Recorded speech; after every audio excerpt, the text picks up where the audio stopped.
Entry media order and welcome to my review for Kick-Ass 2. I saw this movie at the Sims a couple of days ago. Here's my ticket to confirm it.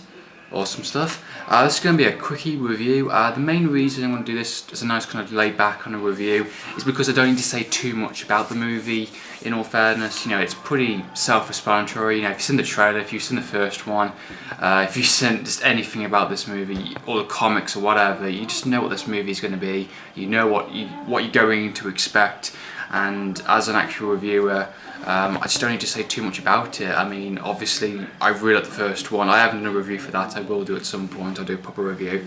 I liked the first one a lot. I thought it was really funny, really surprising. I didn't expect it to be as good as it was. The second one, I knew was going to be just as funny or just as good.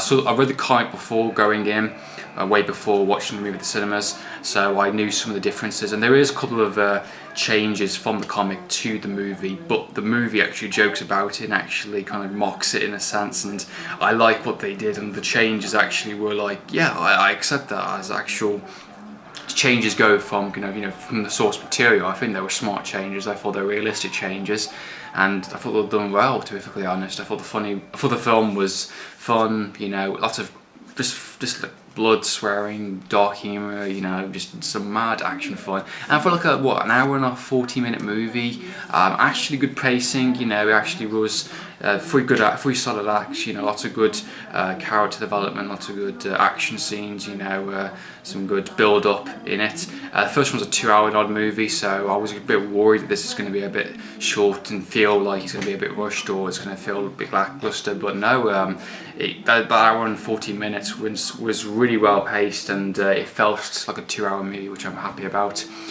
Characters really funny, of course. Kick-Ass, even better than he was in the first movie, of course, because he's training to be a better fighter, and he's definitely kicked some ass this time instead of just kind of winging it like he did in the first one. I felt he was really funny in this movie, and I felt he definitely was very passionate, and I like this conversation scenes between him and Hit Girl and some of the other characters.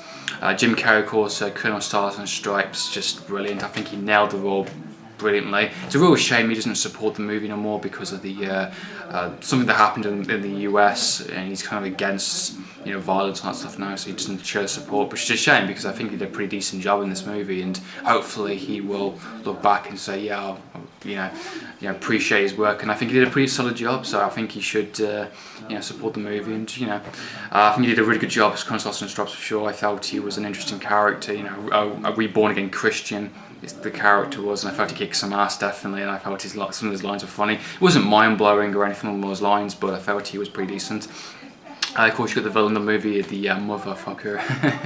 It's the character. It's just so very funny. I mean, just as funny as it was in the first movie. I think he's more evil, more deadly now. Of course, in this movie, he's guns and hiring people. And I think some of the characters from the comic to the movie, I think were accurately portrayed. Especially Mother Russia, I felt really badass, you know, she was, and they definitely captured her character spot on, I think. And the storyline's pretty simple, you know, the motherfucker, you know, wants revenge, you know, for Kick-Ass killing his father, and he rises up a secret villain army to basically take down everybody and blow the city up in a sense. And of course, Kick-Ass starts getting, you know, superheroes out there, and there's other good guys, and of course, what do you expect? There's going to be a huge crash, and that's exactly what happens. If you've seen the trailer, and if you've read the comic, you know exactly what it entails. And I felt I think the movie was done well. I mean, it's from the director who I've Never Backed Down. That's a really good movie as well. Definitely recommend that. So I was very confident the director would do a good job, and luckily he has paid off. The action scenes are done well, the character scenes are done well.